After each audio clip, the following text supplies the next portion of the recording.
Hey, what's up? This is Silas. This is going to just be a short one on the I See Good Things one. It's going to be a 2-1. There's this documentary I'm watching called Food Fight about how there's issues with food and just how the title of the documentary is Food Fight, How Corporations Ruined Food.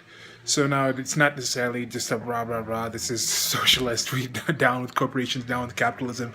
But it's just talking about how the effect of corporations have come into the food industry when you talk about the what's it called when you talk about the United States of America.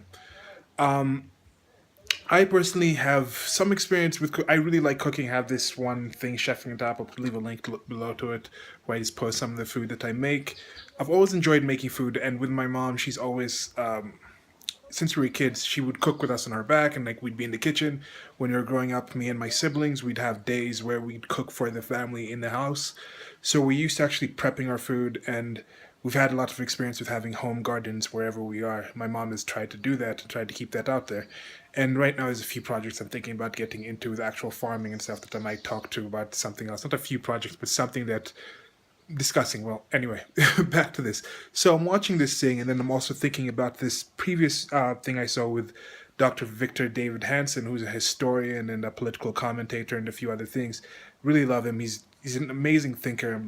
I'm really engaged with a lot of the things he does. I'll leave a link to the low bar to this conversation he gave about what's happening in schools.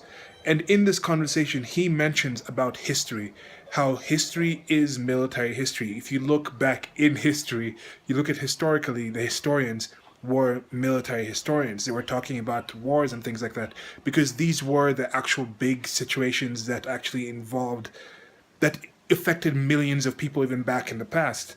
What happens in the world wars that affects millions of people. And then I had this previous saying where I was thinking about part of the negative part of the United States military and just militaries in general is if you get a situation where you have a lot of weapons, you stockpile a lot of weapons, you're going to find reasons to use it. I was just thinking if you give a kid tons of toys, if you give a kid like tons of video games, instead of him going out, let's say it just gets cloudy and it's a little windy outside, he'll think, okay, this is a good reason for me to actually sit at home and actually play video games. Whereas if this kid didn't have those video games at home, he might think, okay, let me go find something to do outside. Unless it's completely pouring rain, then I'll come inside. So not necessarily saying it's a bad thing to have things, but just showing that if you have an abundance of certain things, you're going to be more likely to do something else. Now, with that in mind, watching this documentary, and I was thinking I'm going to do a separate video just about the Victor David Hanson quote to get that out there, but then they're talking about this food industry thing, and I started thinking like, okay, that actually is quite a good point. That a lot of history is military history. Then they're talking about how it changed from the United States of America when the wars came up. They had to find ways to actually feed the troops, feed the people who were coming in, who were being drafted for the war effort, weren't they didn't have the appropriate nutrition to be fighters, so they developed the K rations, which was a precursor to the TV dinners.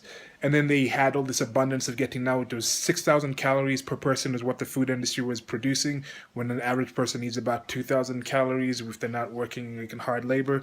And then you add the fact that now there's an abundance of calories, and with some of the advancements that came out with the food industry and technology, it reduces the amount of physical labor that people do. So those 2,000 calories are either the same or even lower because if you're not actually out there walking to work, doing manual labor, you don't need that many calories in a day. So adding all these things together and just kind of seeing how even with the food industry, part of the reason that the food industry has gone the way it has with the oil companies coming in, with petroleum being involved in all sorts of things.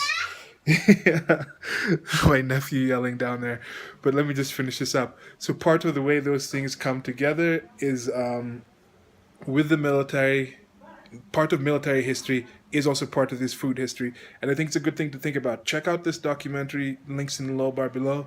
Victor David Hanson speech in the low bar below. And also just think about yourself. How many things in history, in your life right now, are actually affected somehow due to some military history? How many things are developed through that? How much is the maintenance of the military part of the maintenance of the welfare state, the welfare warfare state? Just in relation to this, I just thought it was kind of cool to see those two things kind of come together that way.